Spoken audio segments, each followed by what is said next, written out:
right. We're live. Welcome, everyone, to another edition of Nerd Side Champs. I am Dan. That is Tim. And we are the Nerd Champs, here to give you your weekly dose of nerd fun. Public service announcement, little PSA before we get into this wonderful discussion that we got. Take your turkey from the freezer and put it in the fridge now. If you got like a 20-pound bird or a little over a 20-pound bird, you're going to want that in the fridge thawing out now, or it's going to be frozen on Thanksgiving Day, and you will have no turkey to serve. You're going to end up, we all know what happens when the turkey is not ready to cook and the little thing doesn't pop.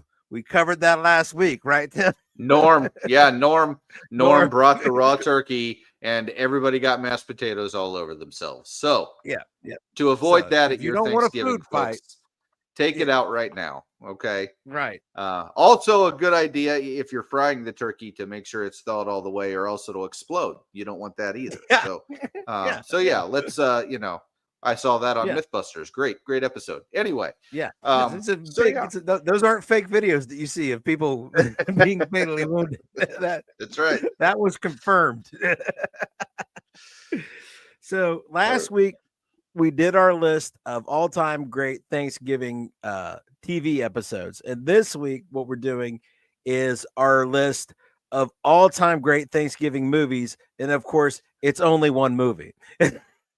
Because there is only one Thanksgiving movie. I know there are some others that touch on it, but there can only be one. This sucks up all the oxygen in the Thanksgiving movie room. That there is only one. So we're of course doing a deep dive into the John Hughes classic Planes, Trains, and Automobiles. We're going to talk about, why it's great, what best parts. We're going to get deep into it, deeper than we usually get in like a single film. We're not talking about a bunch of, we're just going to spend the whole time harping on this classic. We've watched it this week. We've been watching deleted scenes, and we're ready to have a big thing. So what do you think it is that makes this still work after like 36 years as a holiday classic? Then what is it about it? There's just something about this particular genre of comedy that is just timeless. And that can be seen in the years after this movie, because there are so many movies that have copied elements from this movie. You take a look at Tommy Boy, right? Tommy Boy, the whole thing with the car was almost a carbon copy of what happened in this movie. Right? And then you take a look at some stuff from like Super Troopers and a little bit of stuff from The Hangover, and then you go all the way to 2010, where there was essentially a millennial ripoff version of this movie called Due Date. And so the idea of these two unlikely traveling passengers that are foisted into this adventure together to try to get back to the same place. And there's nobody who does lovable buffoon like my man John Candy. There's nobody that does stressed out jerk like Steve Martin. And so when you take those two comedic talents in their perfect element and kind of collide them together, what you get is the perfect comedy movie, which is why this movie has been copied over and over again. There's just something about it that's so classic, and I think it's just a fantastic movie. There's so much about it that is just perfect. I think John Hughes, we're going to get into this a little bit later, but John Hughes has always done some different stuff with his comedies versus some of the other, real slapsticky, never taking anything serious comedies. So that's something that we're going to talk about a little later on. But I really do appreciate a movie like this, because when I think of Steve Martin and when I think of John Candy, this is like the era that I think of, right? I think of Planes, Trains, and Automobiles. I think of Three Amigos. I think of Uncle Buck. You know, these are the movies I think of when I think of these guys. I don't think of the later movies that a lot of other people would think of. I don't think of Father of the Bride when I think of Steve Martin. I think of The Jerk, you know, when I think of Steve Martin. I don't think of Cool Runnings when I think of John Candy. I think of like Spaceballs when I think of John Candy. And so this era was just kind of, this was two giants in the industry. And what's really great about both of them is that they both kind of had that comedy that sneaks up on you. Like they appeared to be doing what everybody else was doing, but they did it completely differently. And they had their own angle on it. They had their own spin on it. Something that, you know, if you had plugged another actor into Steve Martin's role, it probably would not have worked as well. Same thing with John Candy. So I feel like this was just kind of a perfect storm. That's why it still holds up today. You know, I watched it just the other night. I've seen this movie a lot, but I watched it just the other night. I laughed just as hard as the first time I saw it. Some great things to go from there. Now, Dan, we are going to fight a little bit here. Okay? Okay. We are going to fight a little bit. You've been teasing I do not think this qualifies as a Thanksgiving movie. Okay. Whoa. And I will full on say, now look, Dan, I understand where you're coming from, that the whole point of the movie is to get home for Thanksgiving. It's the whole point of the movie. Okay. Yes. Totally understand it. Thanksgiving is mentioned. However, a very, very small portion of the movie takes place at Thanksgiving. They don't get back home till a couple days after Thanksgiving. And what's really interesting about the whole thing, I feel like they never really had a real Thanksgiving scene. How can you have a Thanksgiving movie without someone carving the turkey? How make can it, it? It's not after they make it home for Thanksgiving. It is Thanksgiving. No. It's definitely they don't make it. It's the day before Thanksgiving when it's the day before Thanksgiving when they leave, and there's like 3 days. They make it home. Dan, I'm telling you, they don't make it home by Thanksgiving. Listen, no. They spend one night in that hotel room.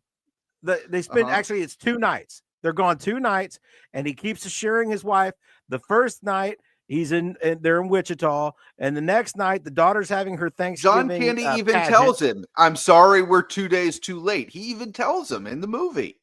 So they did not make it home for Thanksgiving, Tan. It's Thanksgiving dinner. They make it home. It's not Thanksgiving dinner. It's not a Thanksgiving movie. No, it's not. It's not a Thanksgiving. It's a great comedy. They do make not it home not a Thanksgiving movie. They make it home. They make it. That is not. Okay. And they do not make it home for Thanksgiving. This is going to change your whole outlook on the movie now. I'm telling you. He even says to him, "I'm sorry, we're like 2 days too late." He says it to him like right before they get there. Neal and Dell Griffith do make it for Thanksgiving in Planes, Trains, and Automobiles, with Neal inviting Dell to his home after he discovers Dell has done his Google. Neal brings Dell home. It's Thanksgiving Day. The end is Thanksgiving Day. They make it. It is not Thanksgiving Day, and I'll die on that hill. There's not enough. Look, it was the day before Thanksgiving. It starts, Dan. It starts with saying day before Thanksgiving. It says that. There were at least 2 nights in hotels. That can't be. They can't have made it by Thanksgiving. It's impossible. It's 2 days before they make it. I'm telling you, they make it. Okay. It's Thanksgiving dinner that Dell doesn't have anywhere to go because he doesn't have family. He invites him to his family's Thanksgiving. That's why they're all there. Dell specifically says, "I'm sorry, we're a couple days too late." He says that right before they we're a couple days, not too late, just a couple days late. They were supposed to be there earlier. So yes, they make it. They make it. It is Thanksgiving when they get there. I do not believe that's the case. I think the laws of time dictate that there is no time. That's what I think. So anyway, but I told you I'd ruin your whole night on this, Dan. We are going to fact check this Yeah, Neal invites him to have Thanksgiving dinner with his family. That's on Reddit. It's on Google. It's everywhere, Tim. You have misunderstood the timeline. Okay. Yeah, All right. Thanksgiving is in 3 days, and Neal wants to get home. That's on Bright Wall. That it's 3 days before when the movie starts. He's trying to get home. Yeah, Okay. you've got it wrong. We'll see. We'll see. All right. They So make anyway, it. It is Thanksgiving dinner when they make it there. Hey, I learned a little factoid. I learned a factoid today. When they make it home and you got the, every time you go away playing in the background. Yeah. John Hughes was big on having songs like a song. Yeah. National Lampoon has Holiday Road, Holiday Road. Don't you forget about me for Breakfast Club, right? Yes. Yeah. So So they had now Holiday Road was written and recorded for Vacation, right? That's the Vacation song, right? Planes, Trains, and Automobiles was supposed to have a song. They hired Elton John to write and record a Planes, Trains, and Automobiles song. Really? And wow. Yeah. It was like the day before he was going to record it, because the lyricist had written the lyrics, the music was ready. He's getting ready to go into the studio and do it. And then Paramount Pictures comes in and says, we want to own the master tape of this song. And Elton John's contract is he owns all his masters, and the whole deal fell apart at the last minute. So they went with the Every Time You Go Away, and they don't even have like the actual hit song version of that song. They had to get a cover version because Paramount screwed up the deal with that guy. So that sounds about right. Yeah, that's funny. That's really funny. So yeah. So anyway, I learned today that we almost had a classic Elton John song to go with this film. Yeah. So anyway, and I think you've really got into it because it's not just this. I mean, a lot of people do like a building errors where things go wrong and then they go more wrong and more wrong and more wrong. And that is a great comedy. That always leads to great comedy. Yeah. John Hughes does it in all the Vacation movies. He does it here. And I don't know that anybody does it better, but he does it with more heart and earnestness than you see today. And I think that's part of the longevity, like you were talking about. That's what makes it last, is that there's more earnestness, there's more heartfelt emotion in these than you would see in most comedy films now. And like you said, they're career-defining performances by John Candy and Steve Martin. I mean, this really defined who they are. This sets in your mind two giants right here, man. I mean, this is having Michael Jordan and Wilt Chamberlain on the same team. I mean, it's just not fair. And so, it now I saw two versions researching today. I don't know if you saw any of this. The one I believe, because it makes me feel better about everything, is that John Hughes wrote this with them in mind. They were always the guys. He wanted them to be the guys. But then I saw some other website claiming that he was originally going to cast Tom Hanks and John Travolta. And that just wouldn't work. Tom Hanks was going to be Steve Martin and John Travolta as Del. Yeah. And no disrespect. I don't believe it. I almost just don't believe it. You know what I mean? Because that just doesn't sound right. That doesn't sound right to me. Yeah.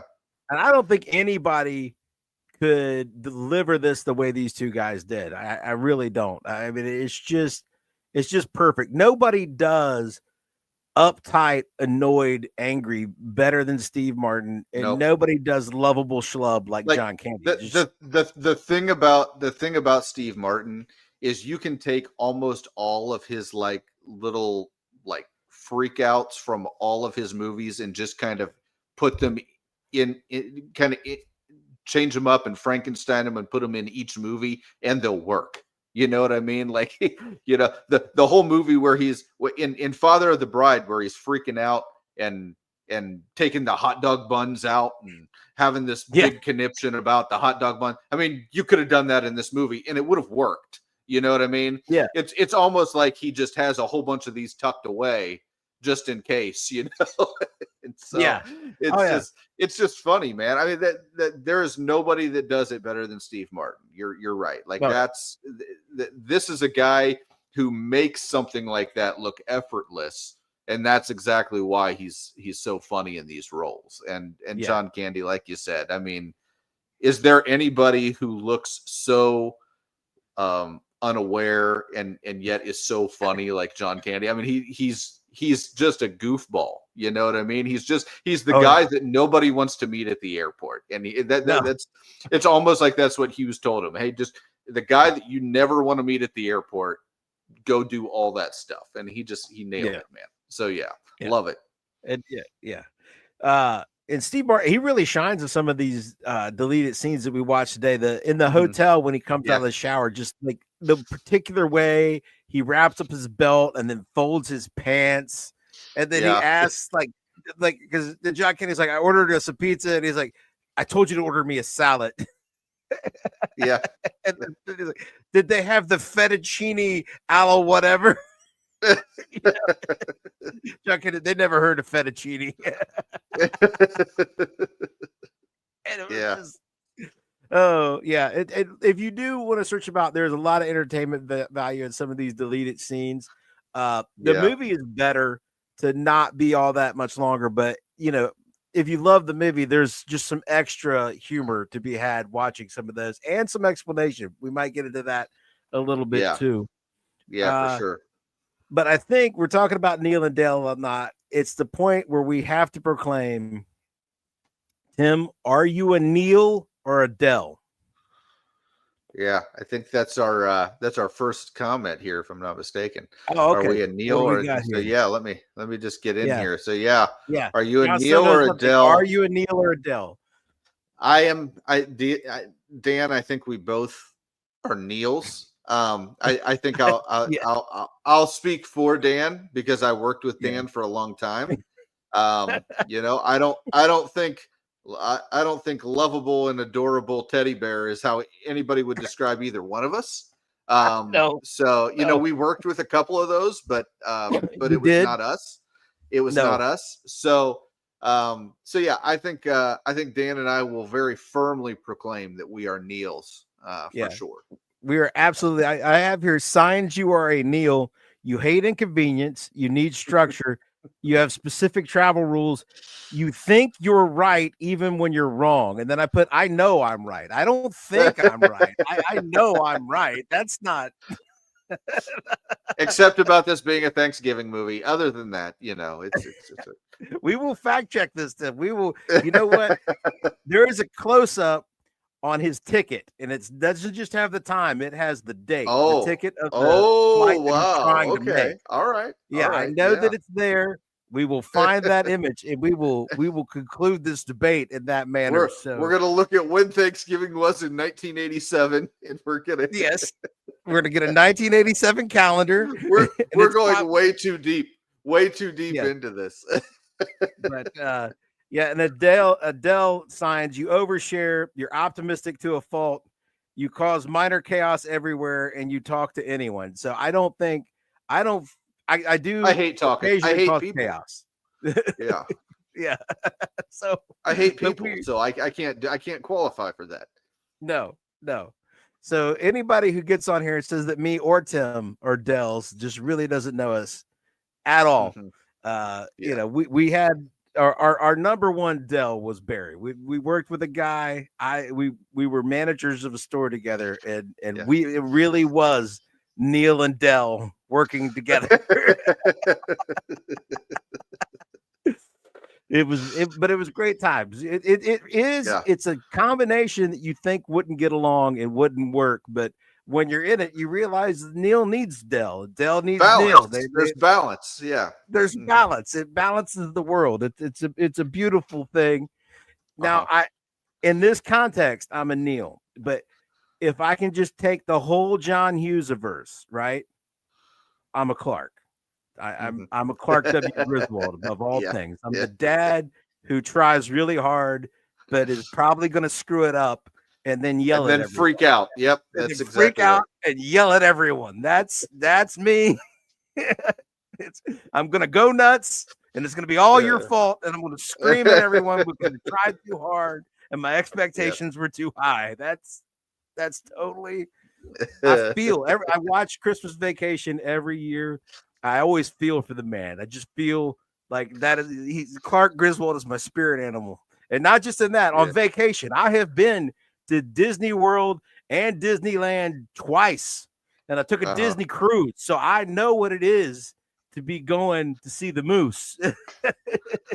So oh, I have had that. I think you're all effed in the head meltdown too. So, oh, which of Neal's meltdowns was best? When he goes off on Dell in the motel room, or when he goes off on his F-bomb tirade at the rental counter? So, Tim. Well, they both, if I have to rank them, I don't know. The motel room was so funny because he just wouldn't stop talking. It was like 4 minutes of him just going on and on about how annoying Dell was, and Dell was just standing there taking it like a champ, And so, Oh yeah. but I don't think anything can beat the volcano that happened at the car rental place. I just don't think so. I don't think there's any tirade out there that has come close of Steve Martin's since then. So I feel like that was one of one. I feel like that is definitely the best one. That's the best freak out in this movie. That might be one of the best freakouts of all time. That's even up there with Clark Griswold. Hallelujah. Where's the Tylenol? It might be up there with that one. If there was like a Mount Rushmore, they would be two of the heads on the Mount Rushmore for the freakouts, I think. But strength meets strength. That one. Yes, John Hughes can write. He can write these meltdowns wonderfully, and Steve Martin can just deliver them like you know what I'm saying. It's just it's a synthesis. It's a strength on a strength. It's a hat on a hat, and it just works. It's like this guy's gonna tee it up, and this guy's gonna bring it home. The great thing about this, Neal, is that scene, just that scene, is why the movie is rated R. That's it. Okay, there is nothing else in this movie that made it rated R at all. Okay. That is the only reason that this movie is rated R, is that one scene. So that is how meaningful that scene was. Okay? So and it's worth it. It is 100%. Hughes had a decision to make. His decision was I could make this not rated R and get incredible viewership, or I could have one of the greatest comedy moments of all time. And that scene is why this movie is rated R. And like you said, I think Hughes would say it's worth it. So I while we're here, I will want to touch on best scene in the movie. So there's that tirade is on the list, right? That is like up there, best scene in the movie. The other one, the tirade and Dell's response is named as one of people's favorite scenes. The I like me. I like me. My wife likes me. My customers like me. Yeah. So that's a good moment. And I like, once again, Hughes bringing a little bit of that reality into things, which he does. I think that's a really good moment. And then the end of the movie, obviously, another good moment that he brought in. Hughes really takes on some really, really serious issues in these movies, and we'll get into that. But that was one of them. That's actually a really good moment. That is John Candy's best line in the movie, is I like me, my wife likes me, my customers like me. And when he says something like it must be you, or something like that. So I think that's that's definitely something worth that one about. Really hits. So that's an emotional high point. People's other favorite scenes of people, those aren't pillows scene. is your wife likes the rental counter scene. So yeah, there's a reason she married me, Tim. If she enjoys that rental counter scene, she gets scenes like that in real life, Tim. They might not be as finely crafted, but she gets to see rental counter scenes on a fairly regular basis.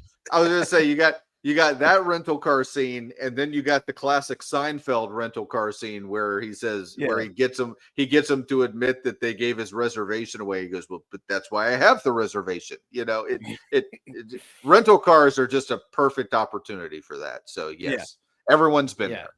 So yeah. So other with the Those Aren't Pillows is of course a classic. That's a huge we used to talk about all the time. Yeah, Those Aren't Pillows. Did you just kiss my hand? Yeah. Yeah. Where's your other hand? Yeah. And, hey, if you're looking for little stuff, and this next comment I saw was about looking for little things. When they jump out of bed in the hotel room, right? And you get a good shot of the bed, right? Yeah. Look at the wall behind the bed. Just look at the wall. There are handprints. Oh, are there? You can tell exactly what kind of hotel they're staying at. That's funny. The fact that when they jump up, there's two handprints like right there on the wall. So funny. Spread out where somebody, That's so funny. I did not catch that. Yeah. I have never caught that. That's so funny. Yeah, but we had a few that we used to always quote at the store. Where's who going? Or no, how does he know where we're going? Yeah. That we would always talk about. You're going the wrong way. How does he know where we're going? Yeah, they're like, he's drunk. No. Okay, buddy. Yeah. And I have to say, one of my favorite parts of the movie, I think my favorite scene is I'm to take you to Wichita. Yeah. Train don't run out of Wichita unless you're a hog or a cattle. Oh man, that dude just nailed it. That dude just absolutely nailed it. So yeah, that's get your lazy behind out here. She had a baby, it was just anyway. She's small and skinny, but she's strong. Oh, it's just beautiful. It is. All right. So did I miss any cameos? The ones I caught were Kevin Bacon, Ben Stein, and Matthew Lawrence. So I definitely saw Kevin Bacon on the street. The guy, the guy that steals his cab, right? Yeah. The guy that steals his cab. Yeah, the other guy who steals the cab. Yeah. The guy who probably would have been a lot more pleasant to travel with that stole his cab. But and then there was Ben Stein. Ben Stein was at the he was like one of the guys. He was one of the announcers at the like airlines counter, I think, in the airport. Oh, okay. I think that was him. And then Matthew Lawrence was his son. Yeah, Matthew Lawrence was his son. Yeah. It's crazy. He was like 8 years old or something stupid, so you couldn't really hardly tell, but Matthew Lawrence was his son. So yeah, that's Joey Lawrence's brother, little brother. Yep, yep, that's it. And that's I think Matthew was just on Masked Singer like one of the last couple seasons, I think. So I don't watch the Masked Singer, so I'll have to take your word for it. But yeah, yeah. So that's definitely good. Let's see here. I don't think I remember any other cameos. I think those are the only other one. Those are the only ones that I can think of. So yeah. I don't think. Yeah, Kevin Bacon is a big one. I did see today that they almost had Kevin Bacon be the guy who's getting on the plane, who the stewardess is really nice to, in the middle of telling Steve Martin to just go sit and coach and shut up. And that other guy comes on. She says, "Oh, just sit down wherever." That was almost Kevin Bacon it should have been Kevin Bacon in both instances. That would have been hilarious if he was the guy who got the cab, and then B also got to sit wherever he wanted. First class. That would have been great. Yeah. I Am the Night says, I could listen to Dell sell shower curtain rings as jewelry all day. They're filled with helium to make them light. Yeah. I was wondering about this. I'm wondering how much of that like John Candy just came up with. You know what I mean? They're like, sell these things like they're earrings and go. And he just did like he just rattled off like 30 closes, It was just Oh yeah. I just wonder how many of those he just came up with, as he was going. Because that he did a great job with that scene. That was just great, because that's exactly what fits the character so well. He's just this slick salesman. You know what I mean? It's just funny. Yeah, it is just got that. My favorite is the young girls when he's like, Yeah. "Oh, you look like you're like 18, 19 at least." Here's your money. Yeah. Yeah.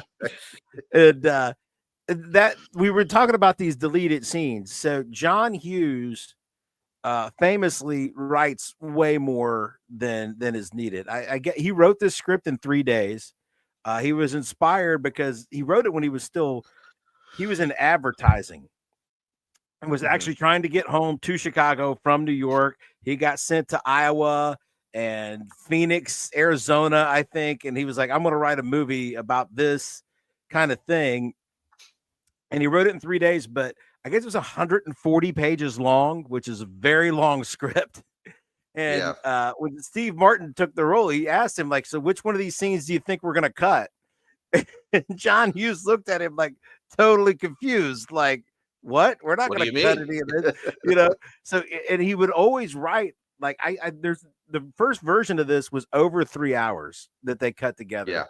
And I heard a lot of his movies, like Ferris Bueller was over 3 hours, and they would whittle it down. So you add the fact that he writes that much stuff to the fact that you've got John Candy, who came from Second City. He's an improv comic. That is his background. So you've already got 140 pages of script that you're going to shoot all of it. And then you're going to let John Candy improv. So it's, it's a wonder they didn't have an eight hour first cut, Yeah. But it's brilliant stuff. I mean, he's just great. It's like famously John Candy only had one day where he had any availability to be on Home Alone, another John Hughes project. And he ended up being there all day and into the night. I think they say it was like a 12, 13-hour shooting day. And it was all improv. All that stuff about the Kenosha Kickers and leaving the kid at the funeral home and all that stuff. That's just John Candy making stuff up. He's just riffing. So, like, yeah, that all of that selling shower curtain rings was just him at his peak, So let's see. Movies like this make me realize that we were robbed so much by John Candy's early death. Yeah, he was he was what was a 92, 93-ish, somewhere in there, maybe. So this was only 5-6 years after the movie, and that's what's a shame, when he was kind of starting, his climb into prominence. I think there was a lot more to be had there from John Candy, for sure. Because after it was essentially a Home Alone, and then he did Cool Runnings, and I don't remember anything after that. I think that was about it. So he had like his health started to go. I don't think he could get insured, and it just got it's the big men, they can't stay healthy, and it's just it's tragic, and that's not necessarily where all the humor comes from. So it would there's no telling how many great things he could have produced if he was still with us. And John Hughes left us too soon also. He could still be writing great things. But we're lucky to have grown up in the era of watching The Great Outdoors and Uncle Buck and Pretty in Pink from John Hughes and 16 Candles, and like to have been in just growing up in the 80s and 90s. It's just kids today don't understand. It's like we got vintage Spielberg and Lucas and John Hughes. We got all that. We just marinated in it, and all that wonderful goodness. And I'm definitely a Dell. Flash AFS says always happy and remarkably unaware. It sounds so wonderful. As a It Neal, it's like does. I think part of the animosity is jealousy. Yeah, You the know? fact that you don't care is 90% of why I hate you right now. And the fact that you seem to be tripping and falling into all the breaks that I need, that's even worse. You know what I mean? It's just, yeah, it's hilarious. Yeah. Let's see here. The best side character has got to be the pickup truck. Yes, yes. Owen. I It's saw it not today even because I was close. looking. It's not even Yeah, close. And yeah, interestingly enough, I think that there could have been a case to be made for the pizza guy if they actually kept that in the movie. yeah, But the only time we see the pizza guy is when he's robbing them, which we don't know that's the pizza guy at the time. So, right. so yeah, I mean, I feel like that guy, and then there was another cab driver that was The cabbie, pretty the weird funny. cabbie, Yeah, the weird and cabbie was really interesting. And that's a pretty well-known actor. I forget his name. But that's a pretty well-known actor as well. And then there are a few other characters that are really funny and interesting. But that pickup truck guy is like he's yeah, the guy. There's just no doubt about it. yeah. I read he came up with all that weird snorting and stuff, and the way Yeah, he stood. He came up with so that awkward and yeah, himself. yeah. The Uh-huh. Hawk and Loogies and all that stuff. He invented that on the spot. Now, Yeah. uh, to get like John Hughes wasn't totally satisfied with uh John Candy and Steve Martin's reactions. They didn't seem disgusted enough. So he did tell the guy to spit in his hand before he shook Steve Martin's hand. And he didn't tell Steve Martin he was going to do that to get a real disgusted look on Steve Martin's face. That's funny. But That's yeah. funny. And the cabbie also has some extended deleted scenes that were pretty funny. He Yeah. goes on a rat, tells Neal that he could just take him off and kill him. Yeah. Yeah.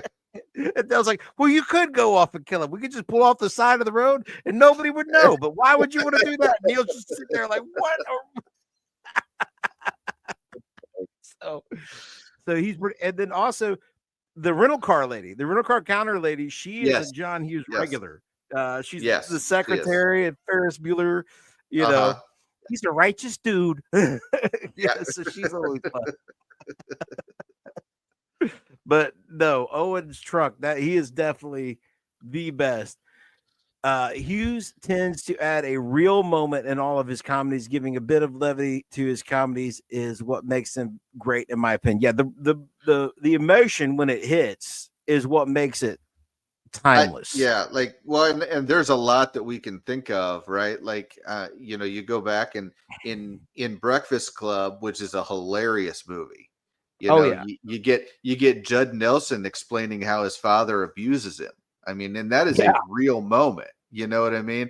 In yeah, in Home Alone, we get this conversation between Kevin and this neighbor about how he's estranged from his son and can't talk to him anymore, and then we hear this moment with Dell at the end of the movie here that his wife that he's been talking about the whole movie has been dead for 8 years, and he yeah. doesn't even have a home. He just travels Right, around. So that this is just kind of one of those. It's kind of and Ferris Bueller, same thing, right? We get yeah, the to the point where the guy realizes that his father loves this car so much, and you know what, he can just punish me. He'll get back and he'll punish me, and I deserve it, and all this kind of stuff. And it was like a real moment in that movie. And so yeah, I think that Hughes really likes to do that. He likes to take something that's been so hilariously awkward the whole time, almost like slapstick level funny, and add this real moment to it. And that's something that you don't get from a lot of comedies. Like that's something we don't get in Tommy Boy. That's something that no, you don't get, in the comedies that have kind of taken the mold from this movie. And so that's kind of why I think, with Hughes, it hits a little different. I think that he's a little bit a different level of comedy genius than some of the guys that do comedy today. Yeah. The comedy today, and some of it can be outrageously funny. I'm not going to say it's not funny, but it's Yeah. missing the drama, the pathos, the care of these characters that you got. And in 1987, this was released in 1987. Make no mistake, John Hughes was like he was a titan. He was like a master of the universe when this came out because Mm-hmm. by this time, John Hughes' first big movie, it was only his second writing credit, but the first thing that got him out was National Lampoon's Vacation. He wrote Mm-hmm. that. He had wrote the story it was based on. He wrote the screenplay. Same year, 1983, he wrote Mr. Mom. And then Mm-hmm. in 1984, he wrote and directed 16 Candles, which was followed by writing and directing The Breakfast Club in 85. Then going on, he's like doing 2 movies a year. He writes 2 and directs one of the 2 for like years. So Mm-hmm. he's got European Vacation, Weird Science in 85, 86 is Pretty in Mm-hmm. Pink and Ferris Bueller, and 87 was Some Kind of Wonderful in Planes, Trains, and Automobiles. So like Mm-hmm. he was on like a roll of all rolls. And actually, this is one of the first ones that he directed that wasn't about teens. Like Mm-hmm. the vacation movies are about a family, but he didn't direct those. Mm-hmm. Before this, he had only directed 16 Candles, The Breakfast Club, and Weird Science, Mm-hmm. and Ferris Bueller. So this is like the first time he's making like a movie about grown-up characters and directing it. So, Mm-hmm. but and then people still associate him with teen movies. He did way more than that, like this is Mm-hmm. proof of it. So, Mm-hmm. Thugno says overall the movie is a classic. The Odd Couple angle was nailed with brilliant actors like Candy and Martin. That is absolutely Yeah. true. So It's hard to imagine this movie with anybody else. Like, if you did a modern version of this movie, who would you even use? You know what I mean? Like, and that's kind of the thing. You go back and you look at it, you're just like Steve Martin and John Candy. When they rebooted, when they kind of tried this idea of doing something similar for Due Date with Zach Galifianakis and Robert Downey Jr., it was good and it was funny, and I think that those two characters clashed very well. The actors did a great job, but I just don't think you're even in the same galaxy as these two guys. Like, no. I just don't think so. And it's not recent. It's not me just going back and feeling nostalgic about what we're looking at here with these guys. I just feel like, this was a one of one. Like these two guys being in this movie was just too perfect. Almost it can't be duplicated. You can't take that energy and just make it happen. It doesn't happen. It's just like trying to say, well, the cast of Seinfeld, if you tried to do a similar storyline with different actors today, you couldn't make it as funny because the cast dynamic is what really made it work the best way that it worked. And so I feel like, I feel like this movie is always going to be something that kind of stands the test of time. It's definitely a classic. And I love watching the movie. I watch it all the time, probably once, twice a year. It's such a good movie. And I always feel like, after I get done watching it, it always makes me feel really good about things. I love the ending. The ending sneaks up on me every time. I'm not gonna lie. Yeah, the ending sneaks up on me every time. Where when he talks about his wife, it sneaks up on you every time. And that's exactly the way that it should be, I think. Right. And researching this, that it is not the original ending. Oh, it's not. Okay, I didn't know that. Originally, what happens is Neal gets off the train to go home, and he finds Dell waiting for him. And when he says, Dell, what are you doing here? It's like more exasperated than the way they cut it in the final cut, where he's like, Dell, what are you doing here? After he goes back, right? And the original one, he finds Dell and says, "What are you doing here?" And then Dell just tells him, Irene's been dead for 8 years. I don't have a home. And he gives, like, I saw a thing where Steve Martin still has the script like in his home bound, and he shows you, like, he Oh, says, really? like, there was a whole page of a speech that John Candy gives about how he gets lonely on the holidays and it gets hard around that time of year to be alone, and he gloms on to Interesting. people. It was like, and he said that John Candy killed it. He said when he delivered that speech, it was amazing, and he was breaking up, like having to act it, but so once Neal sees him there, he tells Neal that, and Neal invites him to the house. But when they tested that ending, people didn't like Dell. The fact that Dell like pursued him all the way home and then told him his story and then got invited, people didn't like that. They, it made people sour on Dell. So they found this ending where Neal pieces it together and figures it out and goes and finds Dell. They did that all in the editing room. And the scenes of Steve Martin like thinking about it and figuring it out are actually, he didn't know he was being filmed. That was John really? Hughes.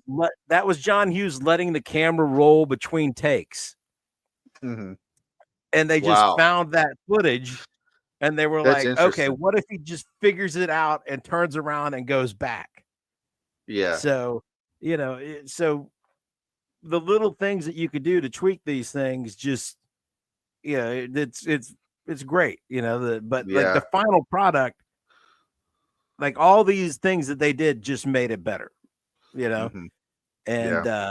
but yeah, I This don't is a think, good the go good ahead. combination of Hughes along with these two guys. You're just never going to get that again. You're just never No, going to get it again. That's just all there no. is to it. So yeah. And I mean, these guys are they're very much comedic actors. It's what they're known for. They're very into comedy, but they could deliver dramatic performance in a way that most of today's comedic actors, I don't know that they could, or that they've tried. You know what I'm saying? That they could deliver real emotion Yeah. in a way that you don't see anymore in comedy.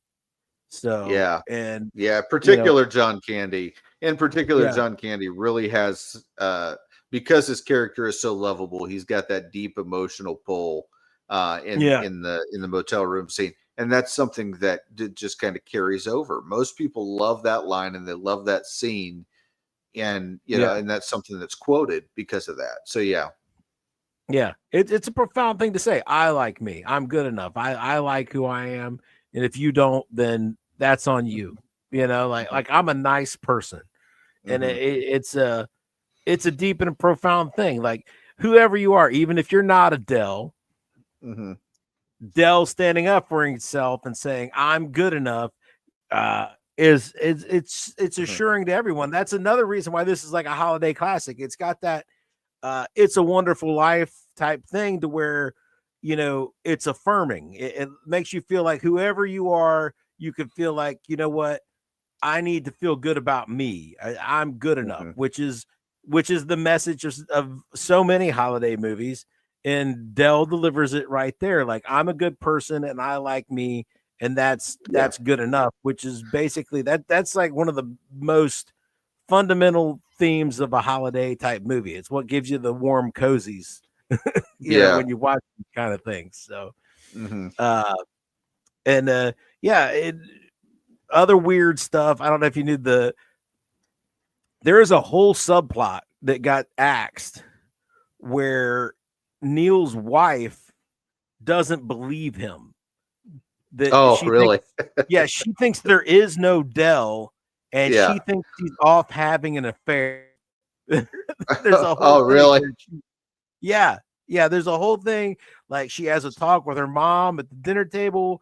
There's the thing where Oh, she's in really? bed when she gets one of the calls and she doesn't believe it, and, like, Neal doesn't know, but, like, there's a Yeah. whole set of scenes that were filmed where she thinks that Neal is making the whole thing up, which, of course, Wow. you would think that somebody was making that up because it's Oh, total yeah. Yeah. yeah, "I'm in Wichita." "You're where? Why are you in Wichita?" Yeah, exactly. Oh. That's still funny. to this day, like I feel bad, right? But if a massive storm hits Wichita or something horrible happens, and anytime That's all you. anybody says That's all you can anything think about, of, that's right? all I can think about.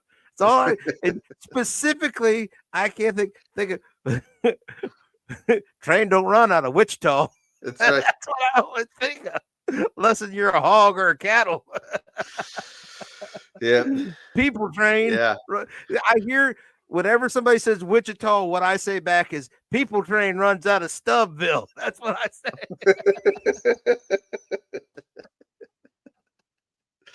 Oh man, we're having too much fun with this. We're having way too much fun with this one. That's for sure. Yeah. This is a great movie. But Here's the thing, man. It's a great movie. You know, there's just nothing else. There's nothing else that you can really say other than that. You know, if you haven't seen Planes, Trains, and Automobiles, but you've seen any of the stuff that has come after it, that has taken from it, you'll watch it and you'll be like, oh, that's where they got that from. You know what I mean? Yeah. And the whole it's just funny because to be one of those movies that's kind of a revolutionary, like trend setting, like standard bearer of these kinds of films, that's something that really, there's something to be said about that. And so this particular movie, it's just, like I said, it's one of one. You're never going to get another one. You're never going to get it with a cast like this. You're never going to get it with direction like this. Everything just so expertly done. I can't think of anything else to say about the movie other than that. It's fantastic. Yeah.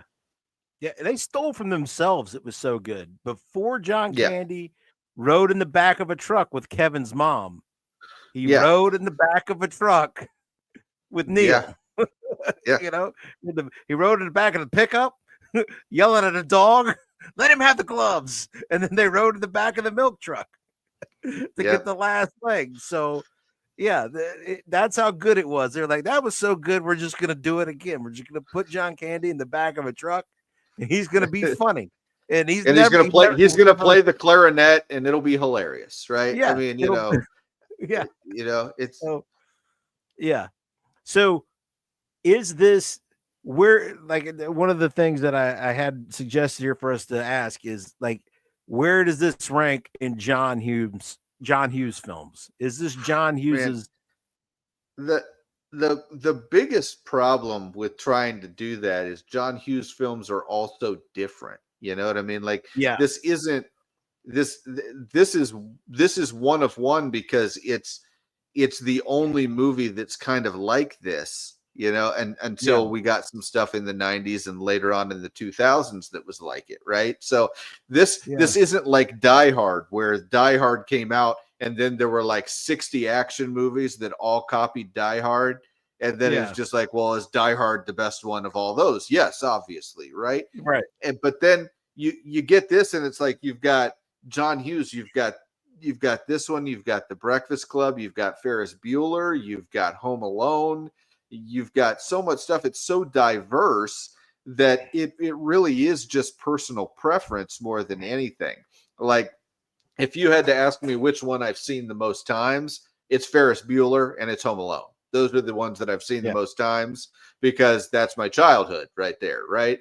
But but you know, does that mean that as I grow up and as I'm an adult and as I see the stresses of travel and holidays and all the stuff that comes with this movie and annoying people, you know, that's something that's not really addressed when you're a teenager, but it's something that definitely is something that comes up as you grow up, right? Like, this movie kind of starts climbing up the list as one that's more important than the other John Hughes movies. So I don't know. I mean, I think it just is a personal preference. I think when I was younger, I would have said a lot of different things than this. You know, I used to love Home Alone, of course, when I was really young. And then I used to love all the Brat Pack stuff when I was kind of in that teen era. And now that I'm an adult, I think, this one's probably closer to the top than it normally would have been. Yeah.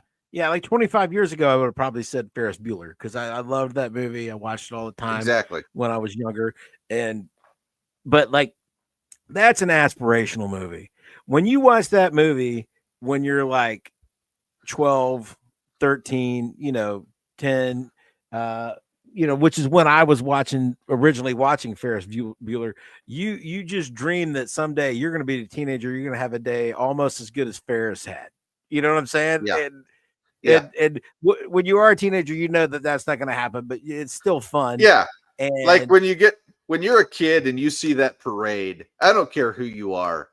That sounds awesome. The parade just sounds like an awesome day, Yeah. So that was just great. So that one it was just up there. It was great, but you're never going to have that day. Now, you're never going to have a trip quite as bad as Plane, Trains, and Automobiles, but you will lose your mind on somebody at a counter who's just having a personal phone call and having an altogether too pleasant time when things are just coming unglued for you. Like you could feel the things that go wrong. Like maybe you've never had that many things go wrong in a row in your life. Yeah. But you've all the little things, like maybe you've had one or two of those in a row happen to you. And like it is very highly relatable. So yeah, I think Planes, Trains, and Automobiles has moved to the top of my list. I think my wife's list will and always will have Home Alone at the top, and probably Home Alone 2 right under it because she's a Home Alone fanatic. But for me, it's Planes, Trains, and Automobiles, I think, and we do watch it every Thanksgiving because it is a Thanksgiving movie, Tim, and they do make it in time.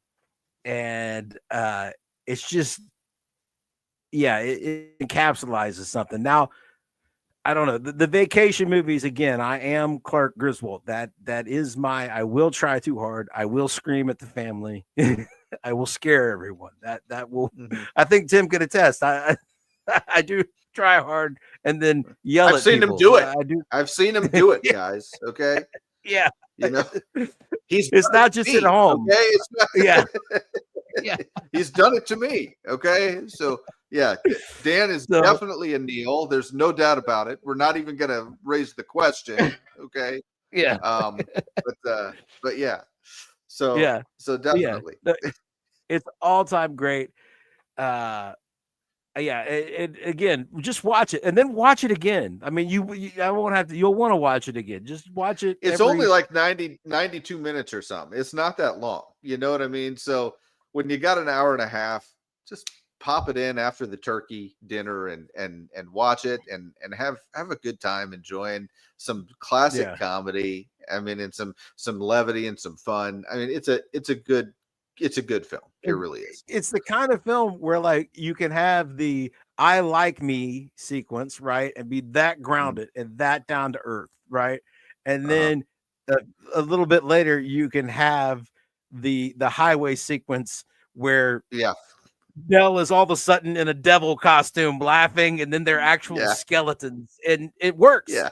Like the break in reality does not bother you at all. You're just like, that's what I would. Yeah. Oh, that just made the John Candy in the car playing dashboard piano to everybody doing the mess around. That's just like that's entertainment gold right there. That's how good this guy is. It's just like you play a Ray Charles song and you tell him, "Hey, play piano on the dash."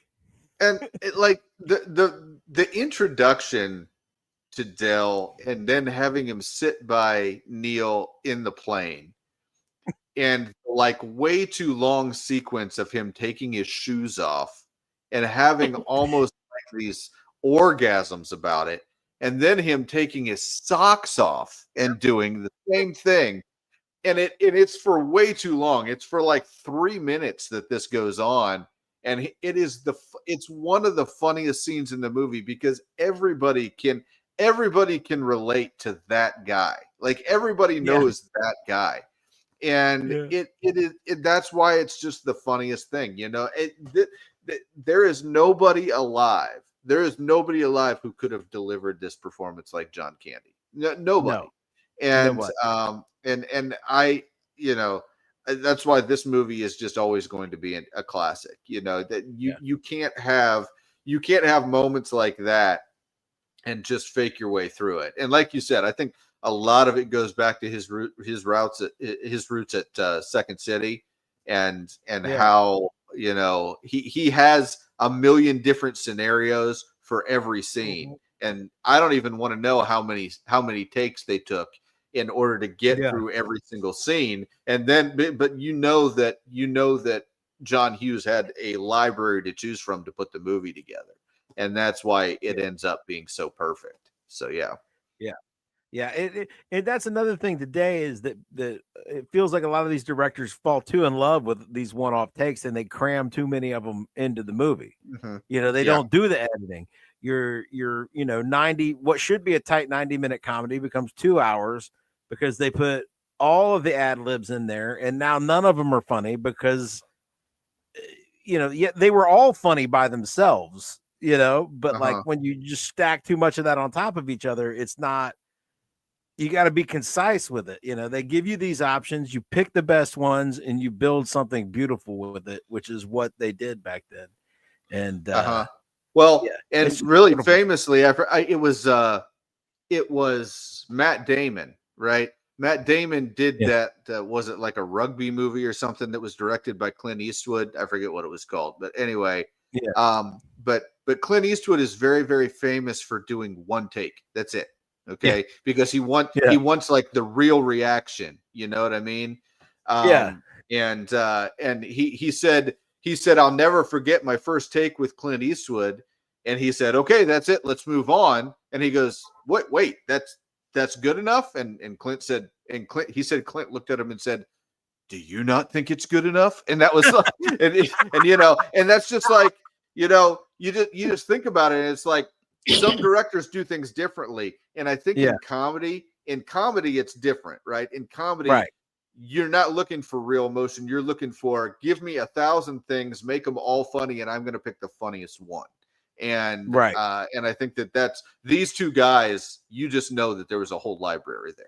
So yeah. Yeah, yeah. Good times. And yeah. So, folks, next week we're gonna do our second annual ugh, Star I don't Wars know why, Dan. because we're masochists, Tim. I don't. Because somehow we like making like we're Ah! two Neals who like torturing each other. Like we know We that it's gonna decided to hurt the set the other car on person. fire ourselves. That's what we're Yes, doing. Okay. yes, We. that's what we're doing. All right. Tell the So people what we're doing, Dan. yeah, it's our second annual Star Wars Holiday Special Appreciation event. Oh We man. will be watching it again. We're gonna gather with I think it'll be Travis. We're gonna pick a different one of our friends to suffer through with us every year. Jason graciously did it with us last year. This year, We're Travis has giving him said the he will year do off. it. We're giving him the Yeah, year off. That's right. And so this year it will be Travis. We will be premiering it live at our regular time, 9 p.m. on Thanksgiving Day. We will be in the chat and the comments. So come in, weigh in. After your tryptophan coma, wake up and watch us rant about the Star Wars Holiday Special, and we will be replying in the comments live. So it will be fun, and it won't be it will be fun watching us complain about it. If you want to have background, if you want to know what it is we're talking about, you can find the said holiday special here on YouTube. Be for free. warned, yeah, for free. Be warned, you will not enjoy it. It's not fun. It's not It's fun. one of the it's But one of the worst things ever made for network TV, folks. One of the worst things yes, ever. So and just trust us when we tell you. Trust us when we tell you. We're going to subject ourselves to it again just because I enjoy watching Tim suffer and Tim enjoys watching me suffer, and that's why we're both going to watch it again just to enjoy the other one suffering. You don't have to do that unless you have a mutual suffering pact with one of your friends. You could just skip it. yeah. but but we will be sitting here through it. But hey, we had a palate cleanser. We got to sit and watch Planes, Trains, and Automobiles and talk to you guys about it. I got so excited about John Candy. I watched Uncle Buck this week, and man, that was great. That is 100% why Macaulay Culkin got to be Kevin.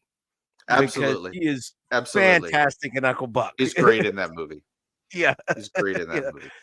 Yeah. It's like, do you have a job? No. Do you have an office? What's John Candy asking?